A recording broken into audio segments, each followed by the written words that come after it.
여러분, 2023년도가 시작한 지 벌써 2주째 맞이하게 됐습니다. 새해가 되면 우리 마음이 뭔가 흥분이 되고 뭔가 기대를 하고 설렘이 있잖아요. 그리고 계획도 세우고 목표도 정하고 그리고 새해 결단도 하고 그럽니다. 근데 2023년도를 맞이해서 여러분, 새해 무슨 희망이 있습니까? 뭔가 마음을 들뜨게 하고 뭔가 기대하고 뭔가 설레게 하고 뭔가 꿈과 뭔가 좋은 일이 있을 것 같은 그런 기대하고 계십니까? 근데 솔직히 올해 시작을 했지만 저희들 걱정, 근심, 염려가 더 먼저야 많아요. 전쟁은 언제 끝나나? 우크라이나 전쟁. 그리고 코로나는 언제 종식이 되지? 우리 경제는 좀 나아지나? 그리고 우리 정치는 좀 안정이 되나? 우리 자식들은 직장 잘 해결되고 또 결혼해서 행복한 가정 이룰 수 있나? 내가 하는 이 사업이, 이 경영하는 것들이 이 문제가 잘 해결되나? 참 걱정들이 많이 있잖아요. 여러분, 올해 기대합니까? 안 합니까? 기대가 없습니까? 그냥 될 대로 되라고 그렇게 생각하십니까? 여러분, 세상에 답이 없어요. 근데 오늘 여러분 이곳에 오신 것은 여기에 답이 있기 때문에 오셨잖아요. 아멘. 여기서 답을 얻어가야죠. 확실하게 그 답을 얻고 해결을 받고 그리고 응답받고 돌아가는 나와 여러분이 되기를 주의 이름으로 축원해 드립니다. 예수가 답이고 예배가 답이고 기도가 답이고 여호와 하나님 2023년 한 해 동안 나를 위해서 여러분을 위해서 계획하신 여호와 일에 하나님이 친히 계획하신 또 준비하신 하나님의 일이 있다. 여러분을 위해서 한번 따릅니다. 나를 위해서 하나님이 친히 준비하셨다. 여호와 일에 그 복을 받으시길 주의 이름으로 축원해 드립니다. 근데 그 복을 받으려면요, 영안이 열려야 돼요. 그리고 기도해야 돼요. 여러분, 옛날에 우리 어릴 때 소풍을 가면 그러면 점심 먹고 나면 꼭 하는 게 있었어요. 뭐 했죠? 잘하시네. 보물찾기 해요. 그러면 소풍 가는 이유가 그 보물찾기 하는 거예요. 뭐 큰 건 아니지만 그 보물 찾는 재미가 굉장히 좋아요. 올해 하나님 여러분의 삶에 365일 50주 앞으로 남은 50주 예배 속에 보물을 숨겨두셨어요. 여호와 이래 하나님이 친히 준비하셨어요. 그거 하나하나 발견하세요. 이번 주 오면 무슨 보배가 있을까? 하나님 뭘 준비하셨지? 어떤 은혜를 줄까? 하나님 나를 위해서 어떤 계획을 갖고 계시지? 여러분, 이것이 믿음이 아니에요? 이게 신앙이죠. 그렇다면 그냥 남은 50주를 그냥 형식으로 교회 마당 밟고 가는 그런 신앙이 아니라 보화를 캐듯이 설레이면서 오늘 뭘 준비하셨지? 꼭 발견할 수 있는 영안이 열리시고 그리고 기도함으로 그걸 이루시기를 주의 이름으로 축원해 드립니다. 새해 시작하면 많은 분들이 시작이 좋아야 끝이 좋아. 시작이 중요하다는 거 아시잖아요. 그리고 출발을 잘 해야 돼요. 이 출발을 위해서 금수저다 흙수저, 이건 뭐냐면 출발을 하는데 금수저는 이만큼 부모님의 도움을 통해서 앞서가잖아요. 그래서 우리 사회가 이 불공정하다, 똑같이 출발하면 되는데 왜 앞서가서 달리냐. 그래서 출발이 중요하다고 많은 이야기를 합니다. 근데 여러분, 새해에 우리가 결단할 때 시작이 좋아야 되고 출발이 좋아야 된다. 그런데 시작은 잘해도 용두사미가 되잖아요. 그럼 출발은 잘해서 삼천포로 빠져요. 그러면 이거 뭐 아무리 시작을 잘했든 아무리 뭐 출발을 잘해도 소용이 없어요. 그런데 첫 단추, 오늘 제가 공식적으로는 주보에 보면 담임이라고 써놨잖아요. 담임으로 참 여러분 설교를 하면서 무슨 말씀을 전할까 아주 뒤지다가 그래서 뭐 할까? 첫 단추. 얘가 잘 끼우면 그러면 삼천포로 빠질 일도 없고 영두사미가 되지도 않고 그게 뭐냐면 첫 단추더라고요. 여러분, 2023년 한 해 저도 그렇고 여러분도 첫 단추를 잘 끼우시기를 주의 이름으로 축원해 드립니다. 그러면 2023년 동안 오늘 성가대가 불렀던 찬양처럼 형통한 그 복을 받게 되고 여호와 일의 복을 영안이 열려서 발견하고 보물 캐듯이 삶 속에서 늘 여기 있네 많이 캐서 저도 좀 주시고 주변 사람도 좀 나누시고 그래서 우리 신앙이 행복하기를 주의 이름으로 간절히 축원해 드립니다. 그래서 첫 단추를 잘 끼우면 형통의 복을 받게 된다. 성경에 보면 2가지 형통의 복이 기록되어 있습니다. 많은 그런 것들이 있는데 오늘 우리는 2가지를 함께 나누도록 합니다. 첫째는 창세기 24장 42절에서 44절까지 말씀을 보면 아브라함 이야기가 나옵니다. 아브라함의 나이가 많고 그 아내 사라가 죽습니다. 그러고 나고 이삭은 장성을 했습니다. 결혼을 시켜야 되는데, 그래서 그 결혼은 이스라엘 그 중동 지역은 거의 고향에 가서 먼 고향에 가서 그 고향에 있는 처자 중에 하나를 골라서 데리고 와서 결혼을 시키잖아요. 근데 아브라함이 나이가 많았어요. 그 고향으로 갈 수가 없는 거예요. 그래서 그 종 엘리에셀을 시킵니다. 야, 하나님이 준비하셨어. 이삭의 그 부인을 하나님이 준비하셨는데 너가 내 고향으로 가서 하나님이 준비하신, 하나님이 꼭 찍어놓은 그 신부감을 데리고 오라는 거예요. 엘리에셀은 좀 황당했지만 그도 하나님이 준비하신 여호와 이레, 이것을 엘리에셀도 체험했거든요. 그래서 그 말을 믿고 그리고는 떠났습니다. 그리고 가면서 기도한 거예요. 아, 참 하나님이 예비하신 그 신부감을 내가 발견해서 모시고 와야 되는데 어떻게 내가 그 신부감을 알 수 있지? 그럼 힌트를 주면 내가 뭔가 이렇게 알 수 있지 않을까 고민을 했습니다. 여러분, 끝자에 만약에 여자 중에 끝자가 자자가 들어간다 그러면 찾기 쉬울까요? 거기 보면 뭐 영자, 순자, 춘자, 명자, 뭐 그다음에 경자, 숙자, 말자, 화자, 수자, 정자, 뭐 자자 들어간 사람도 많고요. 우리나라 보니까 영자라고 하는 이름이 가장 많더라고요. 여자 중에 가장 흔한 이름이 영자. 그럼 어떻게 가서 그 이삭의 부인 되는 또 아브라함의 며느리를 어떻게 한눈에 알아보고 쉽게 그걸 모시고 내가 올 수 있을까? 그래서 기도했습니다. 하나님, 내가 그 아브라함의 고향집 오구에 가면 거기에 샘이 있는데 그 샘에서 내가 기다리다가 말에서 아가씨들이 이렇게 영자, 말자, 순자 뭐 다 오면 그 중에 하나 이제 내가 딱 콕 집은 사람을 선택해 와야 되니까 그럼 그걸 내가 알 수 있는 그 방법이 나에게 물을 주고 물 줄 뿐만 아니라 내가 함께 온 짐승들에게도 물을 주는 그 처자가 하나님이 꼭 찍어 놓은 며느리감이구나. 내가 알고 그 집에 가서 지참금을 다 주고 그분을 모시고 가겠습니다. 라고 기도를 했는데 아니나 다를까 리브가라고 하는 아리따운 처자가 와서 엘리에셀에게 물도 또 주고 짐승들에게 물을 다 주는 거예요. 이것이 순적한 형통이다. 처음부터 끝까지 형통의 복, 순탄하게 잘 이루어진 복. 2023년 한 해 동안 예수님 교회성 여러분, 이런 복, 형통의 복, 순적한 형통의 복을 받기를 주의 이름으로 축원해 드립니다. 그 다음에 창세기 또 우리가 보면 창세기 39장 2절에 보면 요셉의 경우가 나옵니다. 말씀을 보면 여호와께서 요셉과 함께 하시고 그가 형통한 자가 되어 요셉이 하나님이 함께해서 형통했대요. 요셉이 형통했습니까? 요셉은 무슨 옷을 입었어요? 채색 옷. 잘하시네요. 채색 옷을 입었어요. 그 옷은 그냥 단순한 옷이 아니에요. 채색 옷이라고 하는 것은 그 가정의 대표를 말하는 거고요. 장자가 있거나 아버지, 그 다음 후계자가 입는 가문을 대변할 수 있는 위치에 있는 사람이 입는 옷이 채색 옷입니다. 그러면 이삭의 후계가 누구예요? 네? 야곱이죠. 그 야곱의 뒤를 이어서 그러면 그 후계자가 누구라고 지금 나오는 거예요? 요셉으로 나온 거예요. 그럼 형들이 시기하겠어 안 하겠어요? 시기하죠. 시기심이 있는데 그 중에 뭐냐면 또 꿈을 꿨다고 볕단이 자기들이 절을 했다는 거예요.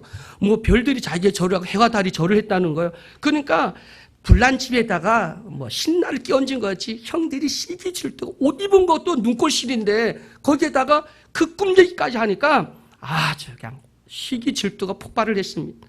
그러다가 형제들이 먼 곳에 가서 그 양을 치잖아요. 양을 쳤는데 아버지의 심부름으로 찾아갔더니 형들이 멀리서 보고 저놈이 요셉 아니야? 그래갖고 그놈을 죽이려고 하다가 결국은 죽이기보다는 팔자, 꼭 먹고 알 먹고. 그래서 그를 팔아서 돈을 나누어 갖게 됐죠. 그가 애굽으로 종으로 팔려갔습니다. 보디발의 집에 가서 종이 되었습니다. 그런데 하나님이 함께함으로 형통했다는 거예요. 자, 거기에다가 더 웃기는 것이 뭐냐면 그 보디발의 아내가 모함을 합니다. 모함을 해서 나를 겁간하려고 했다. 그래서 모함을 받고 감옥에 들어갑니다. 그런데도 그 감옥 안에 있음에도 하나님이 함께함으로 형통했다라는 말씀을 합니다. 여러분, 저기서 재미있는 발상을 하나 했어요. 만약에 보디발이 그 요셉이 자기 아내를 겁간하려고 했다라고 하면 그러면 요셉을 편안하게 감옥에 넣었을까요? 아니면 반 죽도록 팼을까요? 그냥 집어넣겠어요? 아니면 죽도록 팼겠을까요? 팼죠. 자기 사랑한 아내를 종놈이 내가 좀 기호한다고 해서 그런 짓을 하려고 했다고 하니까 아마 이가 다 부러지고 뭐 갈비뼈 부러지도록 팼을 거예요. 그런데 혹시 이 보디발이 알아. 이 아내가 좀 그런 끼가 있어. 그래서 지금까지 몇 번 그런 일이 있었어. 그랬으면 한 대도 안 때리고 편안하게 감옥을 보낼 수도 있겠죠. 그건 우리 몰라. 성경에 안 기록되어 있으니까. 그런데 아마 보니까 이 끼가 안 좋은 것 같아요. 그래서 보디발이 안 때리고 집어넣어서 나중에 술 맡은 간원, 떡 맡은 간원장 꿈 해몽하면서 나중에 풀려나면 나 좀 잘 얘기해서 이 모함에서 풀려나게 해달라고 말한 거는 아마 그 들린 얘기 보면 보디발 아내의 행동이 별로 그렇게 아주 청순한 여자는 아니지 않았는가 생각이 듭니다. 근데 여기 보면 요셉은 그의 삶이 시기, 질투, 모함, 감옥, 그리고 역경, 고난, 이게 얼마나 많았습니까? 그런데 그 결국은 뭐냐면 하나님이 형통케 해서 애굽의 총리가 되는 그 형통을 열매로 거두었다고 하는 사실을 믿으시길 주의 이름으로 축원해 드립니다. 2023년 한 해 동안 여러분 엘리에셀처럼 처음부터 끝까지 순탄한 형통이 있든지 아니면 요셉처럼 시기, 질투, 환난, 고난, 역경 어떤 핍박이 있다 할지라도 결국은 하나님 주신 그 꿈을 믿고 끝까지 최선을 다했던 요셉, 그의 삶이 형통인 것처럼 올해 한 해 동안 끝까지 믿음의 선한 싸움을 싸우고 달려갈 길을 다 달림으로 여러분을 위해서 예비하신 2024년 한 해 여호와 이래 준비하신 그 모든 복을 형통하게 꼭 이루시기를 주의 이름으로 간절히 축원해 드립니다. 할렐루야. 아무리 여러분 힘들고 어렵더라도 과정이니까 성장하고 있으니까 우리는 곁대를 행하고 나가고 있으니까 조금 더 실망하거나 포기하지 말고 끝까지 주님의 주신 그 비전을 바라볼 수 있기를 주의 이름으로 축원해 드립니다. 우리 교회 우리 찬양팀이 찬양하면서 역전되리라. 역전. 여러분 정말 우리 기독교인들이 좋아하는 단어 중에 하나는 역전입니다. 아멘. 세상과 역설이잖아요. 내 시작은 미약하나 내 끝은 심히 창대하리라. 여러분 반드시 올해는 시작이 미약하나 끝은 창대할 것이고 여러분 우리 삶은 역전된다고 하는 사실을 믿으시길 주의 이름으로 축원해 드립니다. 낮은 자가 높아지고 죽은 자가 살아나고 내 시작은 미약하나 끝은 창대하고 왜? 주님이 우리와 함께 하신다는 것이고 여호와 이레 하나님이 친히 준비하셨기 때문인 줄 믿으시길 주의 이름으로 간절히 축원해 드립니다. 그럼 이 형통의 복, 하나님이 준비하신 올해 신나고 놀라운 그 은혜와 그 형통의 복을 받아 누리려면 첫 단추를 잘 끼워야 됩니다. 오늘 여러분 잘 끼우셨어요. 세상으로 안 가고 여기 오셨으니까.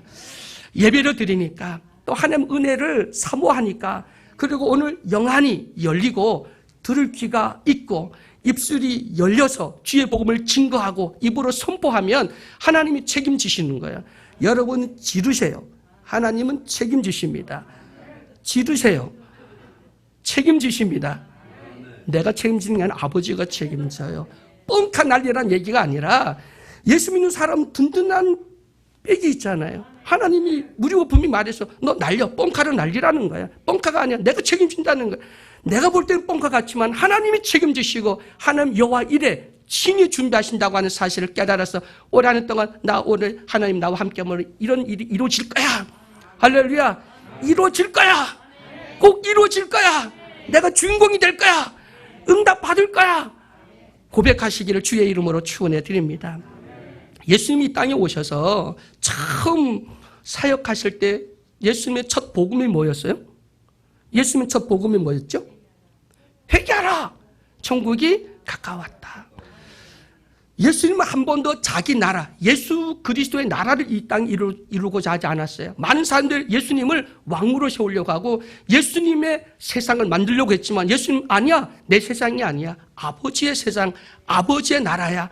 아버지의 뜻이 이루어지는 거야. 난 아버지의 뜻을 이루러 온 사람이라고. 마지막 십자가 달려들어 갔을 때 다 이루었다. 그 누구의 뜻을 이루신 거예요? 자기의 뜻이 아니라 아버지의 뜻을 이루셨다는 고백입니다. 여러분, 그래서 오늘 올해 한 해 동안도 여러분도 형통의 삶, 승리의 삶, 그냥 예수 믿을 거라면 좀 잘 믿어서 복을 받아서 많은 사람들에게 증인이 되고 모델이 되고 많은 사람들에게 정말 리더자가 되고 모든 사람들에게 영향을 끼칠 수 있는 그러한 장성한 신앙의 분량에 이르는 우리 예수 사랑교회 성도 여러분 되시기를 주의 이름으로 간절히 축원해 드립니다. 그래서 회개하라. 하나님의 나라. 우리에게 가장 중요한 것이 하나님의 나라인데 그 나라에 들어가려면 회개해야 돼요. 여러분 구원 받으려면 회개해야 되고, 여러분 기도가 응답 받으려면 회개해야 되고, 찬양하기 전에 회개해야 되고, 하여튼간 모든 사람 관계에서도 회개해야 돼요. 특히 예배를 드리려고 할 때도 회개하라잖아요. 가서 풀고 드리라잖아요. 제물을 드리려고 할 때도. 여러분 오늘 우리에게 가장 중요한 것이요, 뭐 많은 것들이 있지만 중요한 게 회개구나. 우리 신앙의 첫 단추 회개이구나. 회개를 잘해야 되는구나. 그래야 하나님 관계가 친밀해지고, 그리고 하나님 우리 사이에 가로막은 것이 없어지게 되니까 하나님이 준비하신 모든 것들을 마음껏 받아 풍성히 누릴 수 있는 우리 신앙의 주인공이 될 수 있다고 하는 사실을 믿으시길 주의 이름으로 축원해 드립니다. 예수 사랑 교회 성도 여러분, 우리는 회개를 통해서 우리 마음이 뜨거워지기를 주의 이름으로 축원해 드립니다. 그래서 요한계시록 3장 16절에 보면 내가 이같이 미지근하여 뜨겁지도 아니하고 차지도 아니하니 내 입에서 너를 토하여 버리리라. 아멘. 마음이 왜 찰까요? 우리는 뜨거워야 되는데, 여러분 이 세상에 제가 오후 예배 때 들려고 준비하신 말 중에 그 말인데, 우리는 뜨거워야 돼. 이 세상의 모든 에너지는 뜨겁거든요. 사람도 뜨거우면 살아있는 거고, 차면 그럼 죽은 겁니다. 시체 만져보면 정이 떨어질 만큼 차갑죠. 여러분 예수 믿는 사람 마음이 뜨거워야 돼요. 마음이 차면 안 돼요. 세상 죄악을 향하여는 차가워야 되지만 그러나 사람 관계에서는 뜨거워야 돼요. 사람 관계에서 차면 안 돼요. 뜨거우시길 주의 이름으로 축원해 드립니다. 오늘 우리 신앙이 미지근한 신앙이 아닌 뜨거운 신앙이 돼서 하나님께 영광 돌려드리는, 그리고 하나님의 살아계심에 하나님께서 지금 우리를 통해 역사하심을 나타내 보여줄 수 있는 나와 여러분이 되기를 주의 이름으로 축원해 드립니다. 회개, 구원의 확신, 그 다음에 하나님을 바라고 하나님 나를 위해서 친히 예비하신 여호와 이레, 그걸 기대하고 영안이 열리고 기도함으로써 올해 한 해 반드시 여러분 하나님의 뜻을 이루어 나갈 수 있는 우리 모두가 되시기를 주의 이름으로 간절히 축원해 드립니다. 올해 여전히 시기, 질투, 모함, 정말 우리 삶에 많은 우여곡절, 많은 어려움들이 있을 거예요. 그러나 주님은 내 편입니다. 주님은 함께 하십니다. 결국은 역전되리라. 결국은 하나님이 함께함으로 승리하는 역사가 일어나게 된다고 하는 사실, 우리 이미 하나님 나라 상속자거든요. 상속받았다. 그리고 하나님의 영광, 하나님의 권능, 예수 그리스도 이름의 그 권세까지 다 물려받은 하나님의 자녀잖아요. 여러분 올해 당당하게 멋지게, 정말 코로나가 기승을 부리고 북한이 뭐 난리를 쳐더라도 염려하지 마시고요. 여러분 북한이 핵을 만든다고 하는 거 두렵잖아요. 핵이 20개, 30개까지도 만들 수 있는지 모르겠다고 하더라고요. 근데 우리는요, 북한의 핵무기보다 더 무서운 원자탄이 있어요.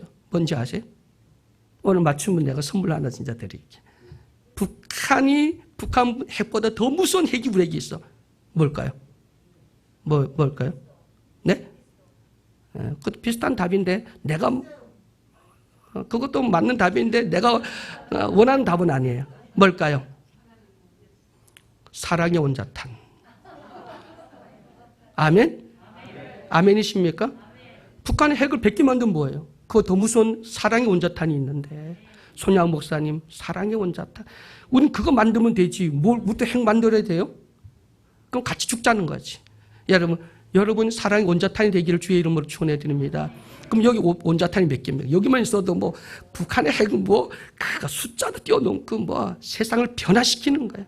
올해 한 해 사랑의 원자탄 두려워하지 말고, 우리 모두가 주님이 함께함으로 그 여호와 이레 바라보고 영안이 열리고 기도하고, 요셉처럼 어떤 시기, 고난, 역경, 모함이 오고 감옥, 그 차가운 감옥이 가더라도 그 꿈을 저버리지 않고 끝까지 최선을 다하고 신실한 하나님을 믿고 나가면 반드시 여러분 역전되어지고, 여러분 삶에는 정말 놀라운 하나님의 형통의 복이 함께 할 줄로 믿으시기를 주의 이름으로 축원해 드립니다.